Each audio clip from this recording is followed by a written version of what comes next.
and welcome to week 3 of our Beyond the Game Parent Series. I'm Candace Lodre, your favorite family life coach, as well as the Programs and Operations Director at 4 Point Play. So if you have been keeping up with us, you know that we are going through the ebook Beyond the Game, Straight Talk on the Emotional and Mental Needs of an Athlete. And we are discussing those needs through positive affirmations. So today we're going to be talking about academic advancement. So what we want to do with our athletes is we want to motivate them and encourage them to do well in their academics as well as in their sports. The amount of encouragement that we give them to do well when they are playing basketball, football, soccer, golf, tennis, we want to put that same motivation and encouragement in them hitting them books, because as we all know as adults now, that it's going to take more than just a skill set to be able to advance in this world. We want them to be mentally sound. We want them to have the knowledge to be able to perform the best as possible in everything that they do, through their words as well as through their actions. So let's get right into it. Now, today we're going to cover 2 affirmations, which is affirmation 8 and which is affirmation 10. And if this is your first time joining us, you can locate the ebook within the comments. It is a free digital download. So all you have to do is have a computer or a phone and a printer. And all you have to do is hit that printer button, hit that link, and then print it right out, and it'll be there for your disposal. So again, we're going to cover affirmation 8 and affirmation 10. So affirmation 8 reads, our athlete will continue to advance their knowledge daily. He or she will seek opportunities to evolve in their lives through education and teach others through their actions and words.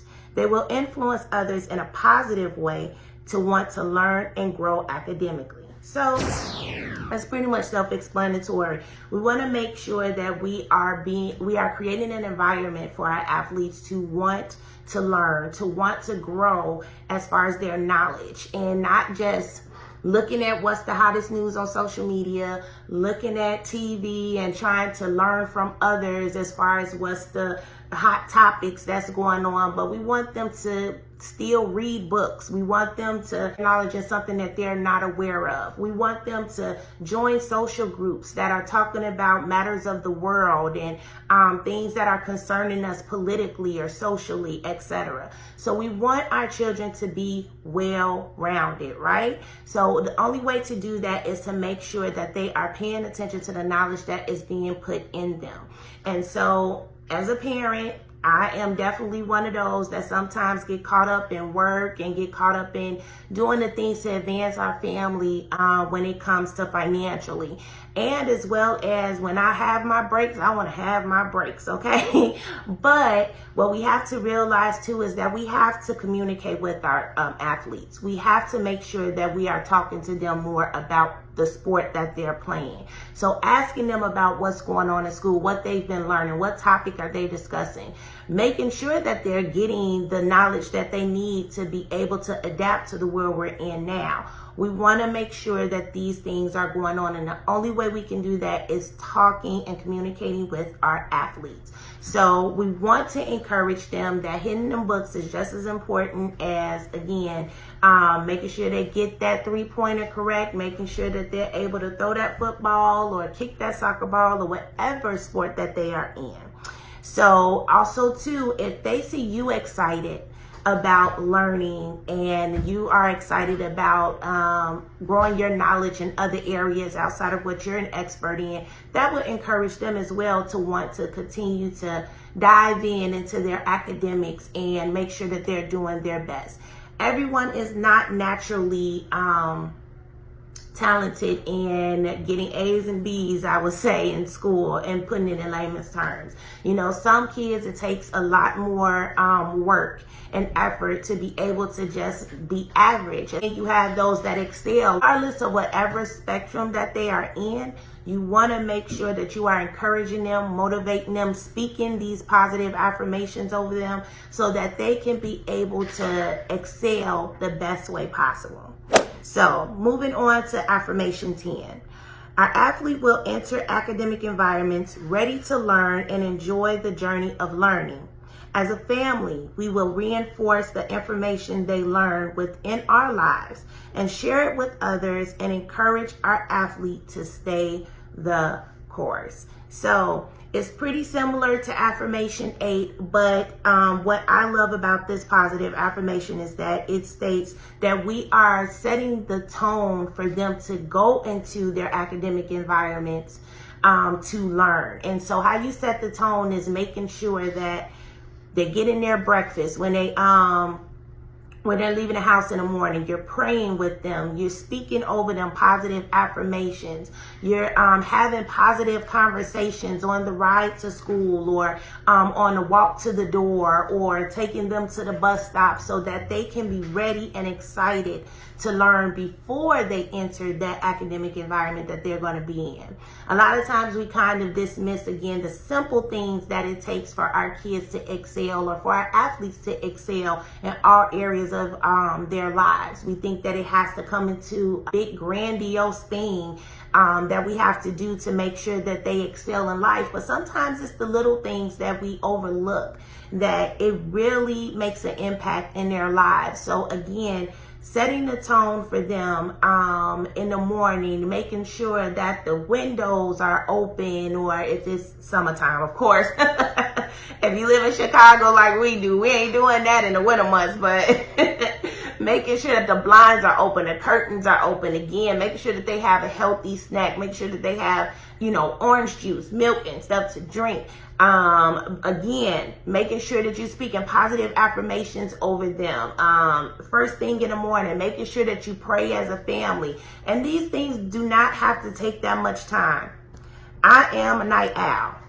I do not like mornings. Mornings they're not my zhush. Like, I don't do good in the morning. However, I have to consciously make an effort that I create an environment for my children to where they not get in my moods, get in my grogginess, because I don't like morning time, but they are ready to go and be excited for whatever they're going to take on throughout the day. So part of that, again, is we pray in the morning. We have scriptures around our house that we read before we leave out the door.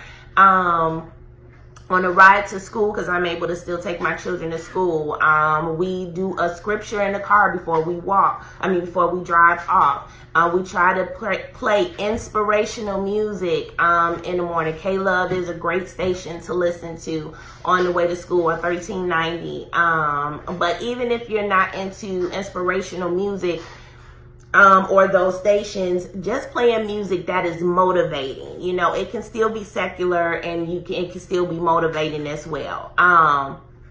But yeah, making sure that, again, the tone is set. Playing their favorite song on the way to school gets them hyped and excited to be able to go to school. It's little things like that I'm telling you, if you're consistent with it, it makes an impact and it makes a difference. So again, let's set the tone for our babies to want to learn when they get into those schools and they're sitting in front of those teachers and they're just an open vessel to whatever is going to be put into them. Also, a very key thing too is to definitely pray over the academic environments that they are in, whether it's the teachers, the staff, the custodial staff. Praying for the surrounding neighborhood that your schools or their academic environments are in, or their schools are in. Making sure that you are praying over the principals and the students, because living in this day and time, we have realized that unfortunately the safest places that we thought we can be are now at risk. But we don't want to live in fear, obviously. So there are things that we can do to combat that the best way as possible. And one of those things is through prayer. So you want to make sure that you're praying over others, not just your athlete, because just like with driving, how they say you should drive for others and not yourself, it's the same thing. You want to pray for those that are going to be around your athlete to make sure that they have the best positive experience as possible wherever they are at. So I hope that these affirmations, as well as the information that I provided you, was necessary and useful. Again, if you haven't downloaded the book, go and download the book. The link is right in the comments.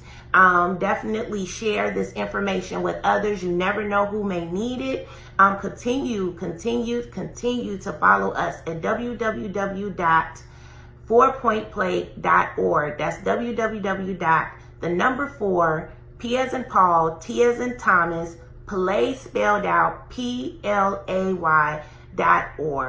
And look and see what resources, programs, clinics that we have for you. We have a section dedicated to parents alone, so where we provide resources for you that are mostly free, and those that are of a cost there are extremely inexpensive. So we want to be able to be a blessing onto you, just like people have poured into us. We want to pour into you and make sure that you know that you are not alone. We are a community, we are a village, and we want our athletes to be successful and become the next leaders in this world. Can't wait to see you guys next week, and have a great weekend.